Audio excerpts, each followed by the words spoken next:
नमस्कार, आप देख रहे हैं 7 टीवी भारत। मैं हूं आपके साथ सुशील गिरीश। आज की खबरों में हम बात करेंगे वक्फ बिल पर हुई बहस से राहुल गांधी के लिए क्या सबक निकलकर सामने आ रहा है। वक्फ बिल भी कांग्रेस के लिए करीब करीब धारा 370 जैसा ही है, लेकिन राहुल गांधी ने बिल्कुल अलग स्टैंड लिया है। बेहतर होता राहुल गांधी खुलकर सामने आते और मुसलमानों के दबी जुबान सपोर्ट की जगह डंके की चोट पर दिखाते कि वो सेकुलर पॉलिटिक्स ही करते हैं, क्योंकि सॉफ्ट हिंदुत्व जैसे प्रयोग आत्मघाती साबित हो रहे हैं। राहुल गांधी को वक्फ बिल पर ट्रोल होने की नौबत तो नहीं ही आने देनी चाहिए थी और सोशल मीडिया पर कांग्रेस सांसद इमरान प्रतापगढ़ी की जगह राहुल गांधी के भाषण वीडियो वायरल होना चाहिए था। राहुल गांधी न सही, लोकसभा में तो प्रियंका गांधी वाड्रा भी पहुंच चुकी हैं और सोनिया गांधी भी राज्यसभा में ही है, लेकिन गांधी परिवार के 3 सदस्य होने के बावजूद वक्फ बिल के खिलाफ एक की भी अलग से कोई चर्चा न हो तो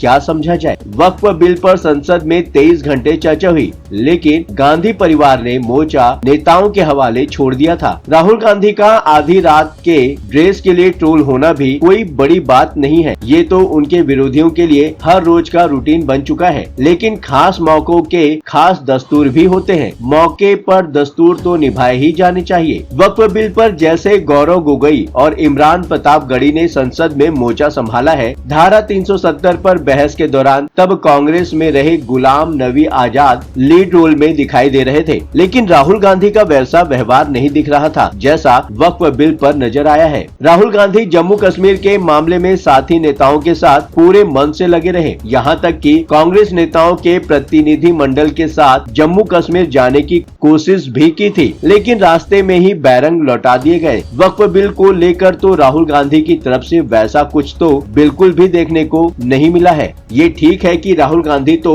रामलला का दर्शन करने अयोध्या गए, न ही महाकुंभ के दौरान संगम में डुबकी ही लगाई, लेकिन बात तो ये भी है कि ममता बनर्जी जैसा सख्त रवैया भी तो नहीं दिखाया है। राम मंदिर उद्घाटन समारोह के बहिष्कार के लिए सबसे पहले ममता बनर्जी ने आवाज उठाई और कांग्रेस ने उसे फॉलो किया। जब कुछ कांग्रेस नेताओं ने अयोध्या जाने की बात की तो नरम पड़े और कदम पीछे भी खींच लिए थे। अब तो कांग्रेस की भलाई इसी में है कि राहुल गांधी ममता बनर्जी से सबक लें और अगर वास्तव में मुस्लिम वोट चाहिए तो ममता बनर्जी से सीखें। किसी कौम का भरोसा बनाए रखने के लिए क्या क्या करना और सहना पड़ता है। अगर ममता बनर्जी से किसी तरह की चिढ़ हो तो राहुल गांधी अपने प्रिय सांसद इमरान प्रतापगढ़ी को फॉलो करें। अब भी बहुत कुछ नहीं बिगड़ा है। जो काम राहुल गांधी, प्रियंका गांधी या सोनिया गांधी की तरफ से होना चाहिए था वो इमरान प्रतापगढ़ी ने कर दिखाया है। गांधी परिवार भले ही इमरान प्रतापगढ़ी की तरह भाषण नहीं दे पाता हो, लेकिन किसी और का लिखा भाषण पढ़ा तो जा ही सकता है। अगर कारोबारी गौतम अडानी पर राहुल गांधी के भाषण के बाद देश में तूफान मच सकता है तो वक्फ बिल पर क्यों नहीं। कांग्रेस नेतृत्व को इस मुद्दे पर गंभीरता से सोचना चाहिए था। एक दौर था जब राहुल गांधी की छवि शिव भक्त जनेऊधारी हिंदू नेता के रूप में गढ़ने की शिद्दत से कोशिश की गई थी, लेकिन वो सब एकदम नहीं चला। शायद इसलिए भी क्योंकि जब तक लोग राहुल गांधी के नए कलेवर को गंभीरता से लेने के बारे में सोचते वो तौबा कर चुके थे। चुनाव के दौरान मौसमी आस्था का चोला ओढ़ लेने भर से वोट नहीं मिलते। वोट पाने के लिए पूरे साल एक ही लाइन पर टिके रहना पड़ता है और अपने किसी भी एक्ट से आवाम का भरोसा नहीं टूटने देना होता है। अब तो यही ठीक रहेगा कि राहुल गांधी सॉफ्ट हिंदुत्व के प्रयोग भूल ही जाएं, हकीकत को कबूल करें और सेकुलरिज्म की राजनीति पर टिके रहने का भरपूर प्रयास करें। कांग्रेस नेतृत्व को ये डर रहा है कि बीजेपी ने उसे मुस्लिम पार्टी के रूप में प्रचारित कर दिया है, लेकिन मौजूदा रवैया तो न घर का रहने देने वाला है न घाट का। वक्फ बिल पर कांग्रेस नेतृत्व के रवैये को लेकर मुस्लिम नेताओं की बातों से तो ऐसा ही लगता है। All India Muslim personal law board के सदस्य मौलाना खालिद रशीद फिरंगी महली कहते हैं, हमें प्रियंका गांधी में इंदिरा गांधी दिखती है। कांग्रेस का मुसलमानों को सपोर्ट करने और उनके लिए बोलने का इतिहास रहा है। कांग्रेस ने विधेयक के खिलाफ मतदान जरूर किया, लेकिन मैं लोकसभा में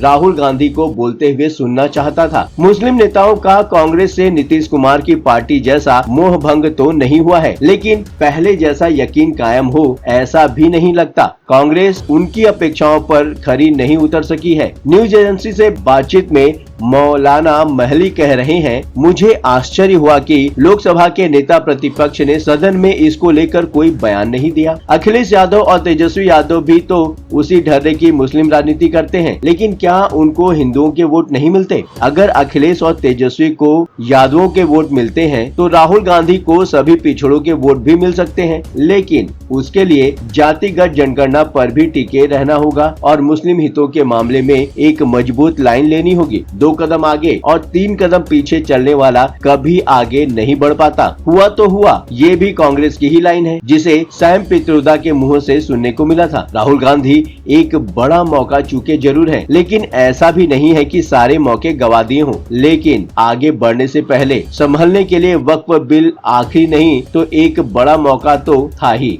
फिलहाल इस वीडियो में इतना ही, फिर मुलाकात होगी। अब बारी है आपकी, कमेंट बॉक्स है आपका, बेझिझक अपनी राय कमेंट बॉक्स में शेयर करें। आपके विचार हमारे लिए मायने रखते हैं। हाँ, चलते चलते आपको यह बात भी बताना जरूरी है कि 7 टीवी भारत अपने दर्शकों की राय और सूचनाओं के लिए हमेशा खुला है। अगर आपके पास कोई महत्वपूर्ण खबरें, अहम घटना की सूचना, सामाजिक मुद्दा या फिर कोई ब्रेकिंग अपडेट हो तो वीडियो में दिए गए नंबर पर व्हाट्सएप द्वारा आप हमसे संपर्क कर सकते हैं। अब आपकी बात नहीं रहेगी अनसुनी। 7 टीवी भारत आपकी बातों को सुनेगा, आपके मुद्दों को उठाएगा, बनेगा आपकी आवाज। 7 टीवी भारत के सभी दर्शकों से निवेदन है कि इस चैनल को फॉलो करें, सब्सक्राइब करके नोटिफिकेशन के लिए बेल आइकन को दबाएं। 7 टीवी भारत के परिवार का हिस्सा बने। लगातार खबरों के लिए बने रहिए 7 टीवी भारत के साथ।